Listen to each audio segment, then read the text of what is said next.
Mesdames, Messieurs, chers amis, nous nous retrouvons une nouvelle fois sur le site internet de la ville, les réseaux sociaux, puisqu'il nous est impossible de nous réunir autour du monument aux morts pour commémorer cette date importante, 75 ans après la victoire sur la barbarie nazie.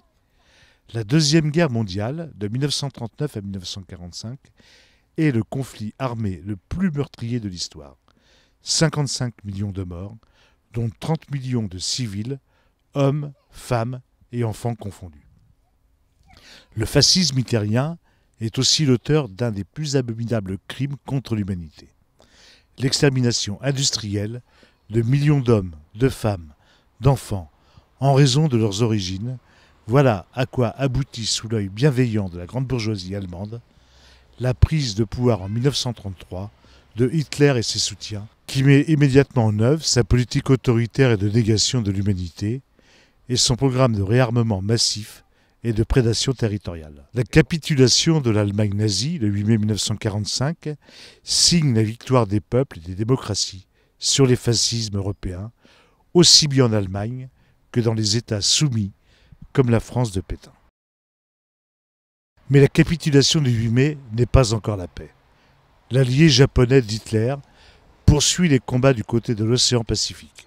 Cela donnera lieu aux 2 bombardements atomiques de Hiroshima et Nagasaki par l'aviation états-unienne des 6 et 9 août 1945, faisant plusieurs centaines de millions de morts, sans compter celles et ceux qui continueront de souffrir plus tard des radiations dues aux bombes atomiques et à en décéder prématurément.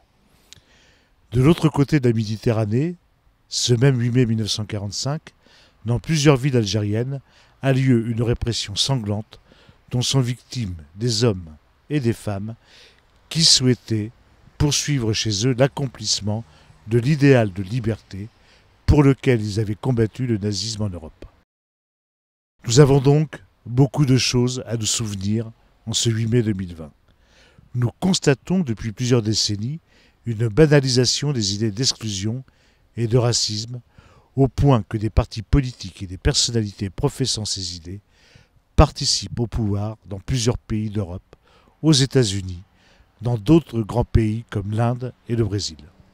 Alors que nous célébrons la victoire sur ces idées nauséabondes il y a 75 ans, nous devons continuer à les affronter aujourd'hui. Mai 1945 fut aussi l'ouverture d'une page nouvelle de notre histoire, celle de la mise en œuvre du programme des Jours heureux, rédigé par le Conseil national de la résistance. Le président de la République, Emmanuel Macron, évoquait dans son allocution du 13 avril la perspective de l'issue de la crise avec ces mots. Nous retrouverons les jours heureux. Rappelons-lui qu'il fait référence au progrès apporté par le programme du même nom. La création de grands services publics, sous responsabilité nationale, celle de la sécurité sociale, cette caisse commune qui nous permet de nous soigner dans de bonnes conditions, celle de notre système de retraite par répartition qui nous permet de vieillir dans la dignité, autant de conquêtes sociales que les politiques gouvernementales successives, et notamment celles de son propre gouvernement, ont tant mis à mal ces derniers temps. Oui, en défendant nos services publics et nos droits aujourd'hui, nous poursuivons le combat de celles et ceux qui ont vaincu le fascisme pour une république démocratique de progrès social. Le devoir de mémoire est un devoir du présent et de l'avenir. Le souvenir de ces hommes et de ces femmes qui ont tout sacrifié dans leur lutte contre la barbarie est une mémoire qui nous reste à faire vivre pour que jamais elle ne s'efface. Dans ces moments de souvenir, par nos actions quotidiennes, par l'échange et la solidarité, chacun d'entre nous, la municipalité et les associations, nous contribuons à faire reculer la haine et à construire un monde de paix et de coopération. Je vous remercie de votre attention.